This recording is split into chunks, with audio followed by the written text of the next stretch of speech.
Welcome to my show, Confessions of a Futurist with Sanjeev Goyal. Today, I have very special guest, Mr. Sam Petroda. This show is about bringing futurist thought leaders, people who have built nations. Sam is the biggest example of that.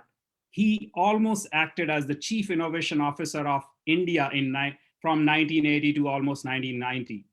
He set up C-DOT. He's the reason every single home had landline, which was a pretty big deal in India.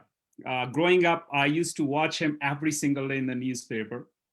Sam probably is one of the reason most of us are here because he laid the foundation. He brought the computers to India. Sam, welcome to our show. Thank you, Sanjeev. Thanks for your generous comments. So Sam, our first question is very simple.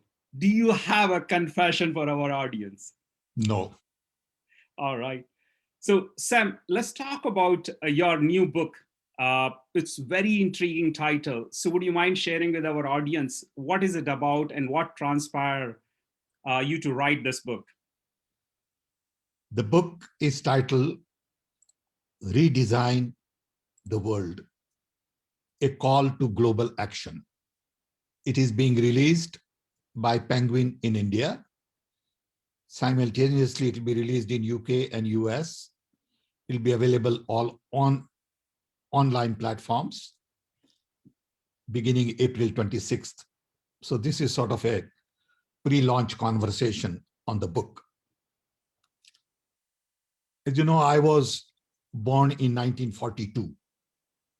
I disagree with that, but that's okay. You don't look that old. That's the time world was being redesigned. At that time, US-led initiative gave birth to UN, World Bank, NATO, WTO, IMF, GDP.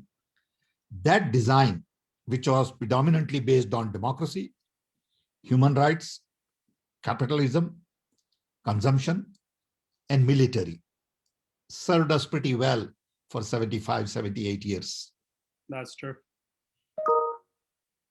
During Corona crisis, like many of us, I was in self-quarantine for almost a year. And I had this idea for last 7 years to review what went on after that design. And when I look at all the major events after that design, I realize that time has come for us to redesign the world. After that design, Mahatma Gandhi-led independence movement decolonized the entire world. So the world became free. There were no colonies after that. Then came the rise of China. No one thought that China would rise so fast and so far. Then came fall of Soviet Union. Simultaneously, rise of technology. You know, transistor was born after I was born. Yeah, so true. I remember working with vacuum tubes. Which year? Which year? 47. 47. 47. Wow. So I worked in college with vacuum tube flip-flops. And then I designed transistor flip-flops. And then I came here in 64 and I've seen Intel being formed. I was there when Intel was being discussed with Bob Noyce and Gordon Moore and Lester Hogan's. I've seen 4-bit processor, 8-bit processor. And I have been fortunate enough to see the whole process, some deeply with my own initiative, some from outside. And I have also seen inequality increase in the world. Very few people have become very rich and lots of people are very poor. You mean social inequality? Inequality. And then came 9/11. 9/11, according to me, was a response to unipolar world. So when you said unipolar, I am not clear about that word. Can you explain? The world was earlier bipolar. You had Soviet Union and you had US. Right. You had checks and balances. When Soviet Union fell apart, you had only one power. US was the only superpower left. and the world essentially became unipolar. Okay.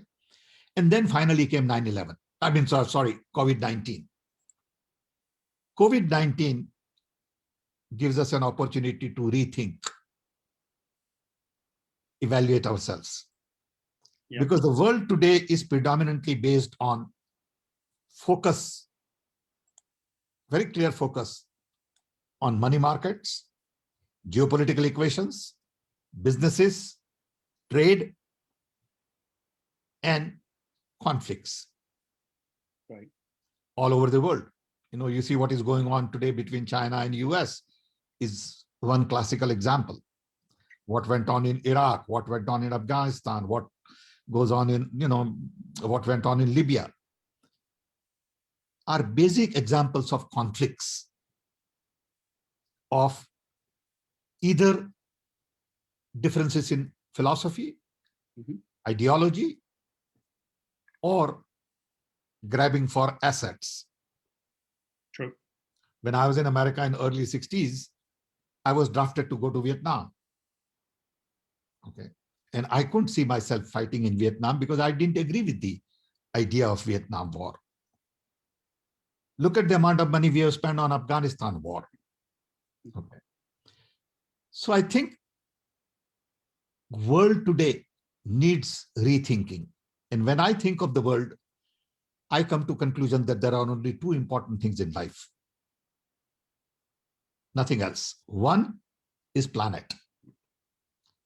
Absolutely. We need planet. Planet doesn't need us. I completely agree.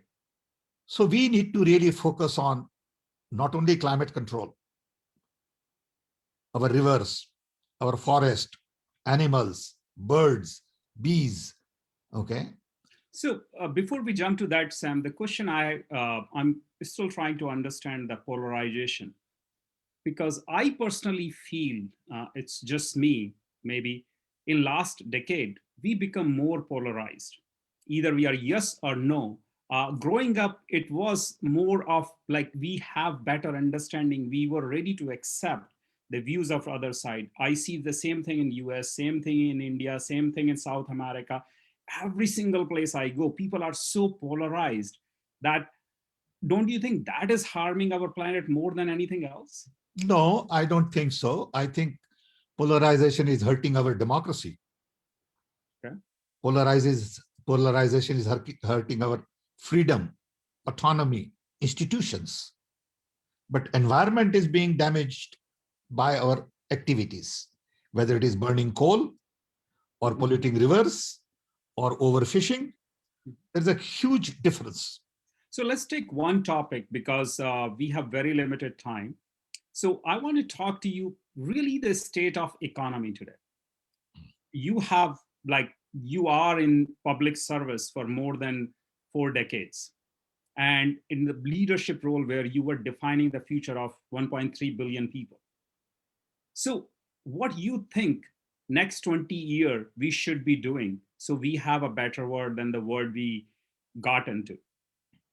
I think we need new economy. And that's part of the idea behind this redesigning the world.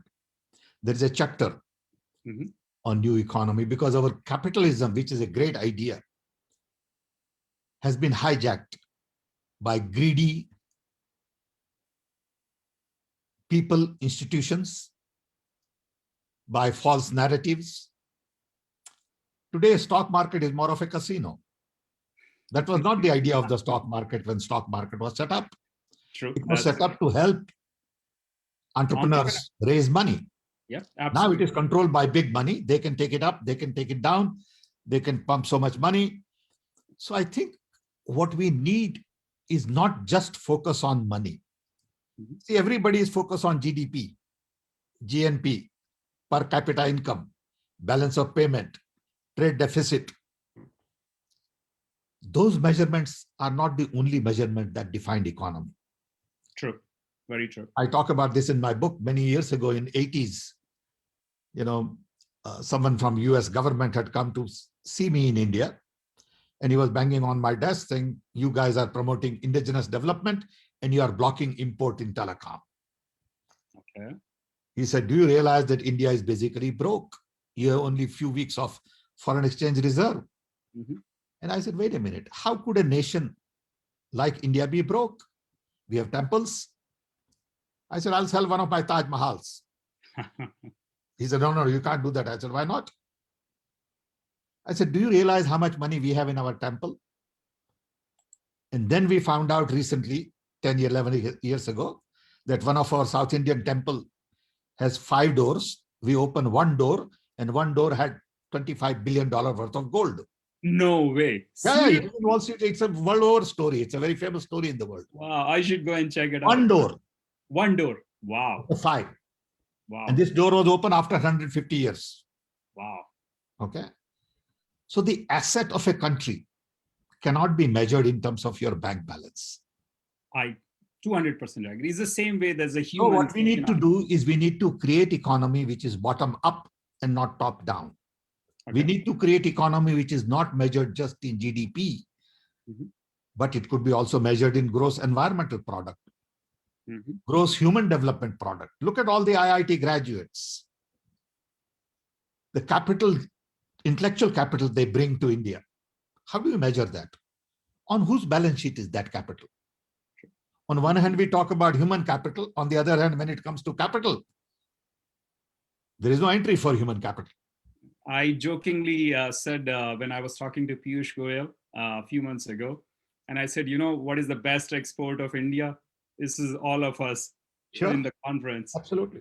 And we have definitely, but there are a lot goes to India, and what Pandit Nehru has done, setting up these IITs, these gave us an opportunity. And people like you have given lives to build that infrastructure, which we stand on today. We all know that. And I'm really grateful and indebted to what you and several people have done for all of us. Thank you. Well, you are very generous. But I think going back to your original question about economy. Yeah. Today also economy, the way we measure, doesn't include everything. You see, in 40s, the measurement was very gross. GDP is a gross measurement. True. Because we didn't have the tools then. Today with big data, analytics, AI, machine learning, you have lots of interesting tools to measure economy, and you can really do a finer measurement. Absolutely. Okay. So we need really, for example, an organized sector. It's not in the economy. All our artisan, all our rural folks who work on textile and, you know, all that, that's not part of the economy. Economy only imply big factories and industries. True. That's not what economy is. I agree. Okay. Well, Silicon Valley, everybody is running a startup with 2 people. Exactly. But, you know, unfortunately, when we think of entrepreneurship, we think of Silicon Valley. We don't realize that Panwala is an entrepreneur. 100% I agree. Okay. We don't realize that Indian, you know, farmer is an entrepreneur. So we same as every cab driver in America is an entrepreneur. I mean, I met these guys. These are such phenomenal people. Automatically assume that technologies, computers, software, you know, AI, not true. Okay, that's not the only piece. So going back to, again, your original question, economy has to be seen in new light. Economy has to be seen from bottom up. So for our audience, can you give us a little bit more? You know, we are familiar with the term like GDP and how we measure it. What should be the way to measure it going forward, and which is simple enough for a common person to understand? Well, it's not that simple for a common person to understand to begin with. So President of France had set up a group in which Amartya Sen was also one of the 3 active members, and they put together a report on how economy should be measured. It's a very interesting report. You should Google it. I will do that. And, you know, they recommend a lot of these new ideas, but people don't use it. Okay. Why? Because it will affect your existing balance sheet. Okay. Yeah, but what it's a country balance sheet doesn't even matters in my opinion, because it's all about people. It matters to a lot, because based on that you can borrow. I got it. Okay, based on that you can borrow. Economies are connected. Everything is connected. See, another thing COVID-19 has reminded all of us that we are all interconnected. There is nothing local. There is nothing national. Brazilian jungles don't belong just to Brazil. They also belong to human population everywhere. Our rivers flow through 3 or 4 countries. Okay. So We create everything these is boundaries interconnected, everything is beyond it. interwoven, and everything is interdependent. Agree. So it's And you hard can to see see others. economy in isolation. So, but still, I'm trying to understand, Sam. Give me 3 parameters which I can understand as a common Joe. How should we do it? I'm sorry, I'm really pushing you because I First think of all, I'm not an people have economist. right. I'm not an economist. You are the expert. No, Please no, no. don't say that. I would say if I have to measure, I would measure one from the viewpoint of wellness. Okay. So how we measure people, wellness? how well people of the country are. Okay. See, today you look at our Ministry of Health. It is a ministry of sickness because they worry about hospital beds, they worry about equipment. They don't worry about wellness of the people. Okay. Absolutely. So wellness of the people would also imply nutrition, food, shelter. Yeah. How well people of one country are. I was recently 2 years ago in Bhutan. Happiest country on planet. Bhutan may not be very rich, but I tell you, they are all very happy. They are all very content. It's clean air. Environmental pollution is very little. And you can see there the vibes. Okay. So happiness is not about money. I agree. Wellness is not about just money. So that's one measurement. Then there is a similar measurement on environment. We could be very rich, but if you have polluted cities where you can't even breathe, what good is that? True. And recently I was reading something about the environment. I didn't realize whales produce more than 50% of the oxygen we inhale. Of course. 50%. So, I mean, just one mammal produce half of the oxygen and we are killing it all over the world, which is... Everything is interconnected. A little bee, if little bee goes away from this planet, we are dead. So how do we measure this? I'm not a big fan of the word sustainability because that is becoming... But everything may not be measurable. Let's understand that. Everything may not be measurable. But can we make it more about awareness so people are the behavior change? That is what is needed. Sure. You see, in the book, I talk about the 5 new pillars of the redesign. If you look at 5 pillars of the old design, which said democracy, human rights, capitalism, consumption, and military. Right. If we want human civilization to go to the next level, I'm convinced that you need to first focus on inclusion. You got to take democracy to inclusion. Everybody is respected. Everybody deserves, dignity, respect, okay, equality. So inclusion in this world is critical. Like you said earlier, when we were growing up, nobody asked you what your caste is or your religion is. It didn't matter. Now, apparently it matters. Yeah. Okay. So first thing is to take democracy to inclusion. American democracy is not inclusive because of race. Indian democracy is not inclusive. Look at how we treat our Dalits and tribals. Okay. Chinese democratic system is not inclusive. Second, human rights are not good enough. You need human needs. We live in an era of surplus. We can produce anything today because of technology. The key question is, what do we want to produce? Who do you want to produce for? Do you only want to produce for people who can afford to buy? Or you want to produce for people who need it? It's a very complicated question. True, 100%. We only wind up producing for people who can buy because there is a market. Yeah, there is a buyer. If you don't have a buyer, why produce? That's the theory. That's right, but that's wrong because there is a guy who needs it. He may not be a buyer. Okay, so make him a buyer. Okay, that's what Ford did in early days. Okay, he made sure that every one of his employees could buy a car. Yeah, so Okay, true. so you got to take human rights to human needs. Got it. Then you got to create new economy. Going back to your earlier question, old economy, capitalism doesn't work as it is. It has become too greedy, corrupt, imbalanced, and created inequality. Okay, that doesn't mean we don't want free enterprise. That doesn't mean we don't want globalization. Okay, that doesn't mean we don't want free market. We want all that, Right. but we want it to balance distribution of wealth. So let's talk a little bit about And then it. hold on, let me finish. Then Sure, please. the fourth thing is consumption. Consumption is not necessarily the answer. We need conservation. And finally, military. Do you realize that we spend $2 trillion a year on military? So that's almost 20% of our global. Exactly. So now we need to really focus on reducing spending on military, because for 200 billion, you can feed the entire world hungry. So 2 trillion is a lot of. So we need to focus on non-violence. I think we have arrived as civilization with great deal of maturity. We don't need to go on building all this nuclear armament anymore.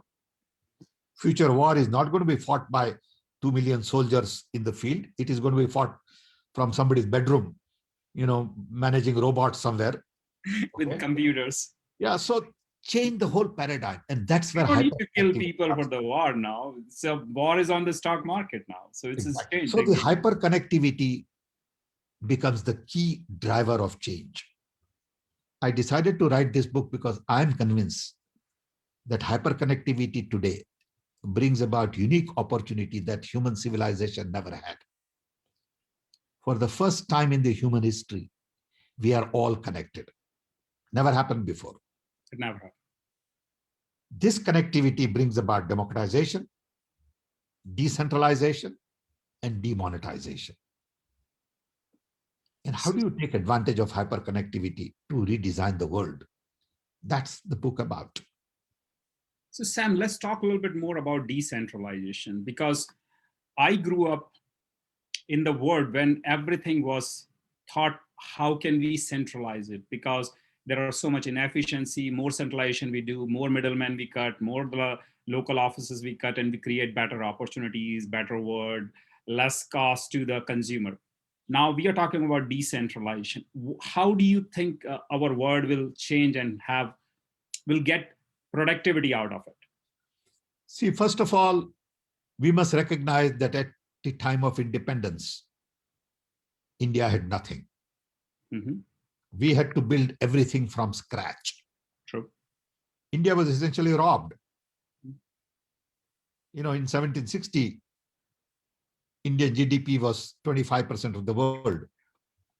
In 1947, Indian GDP was 2.5% of the world. Okay. So India had to create institutions and infrastructure to train people. So you couldn't decentralize then because there was no human resource. True.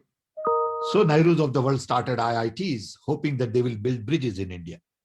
Mm-hmm. Didn't realize that they will go and control global economy at some point in time.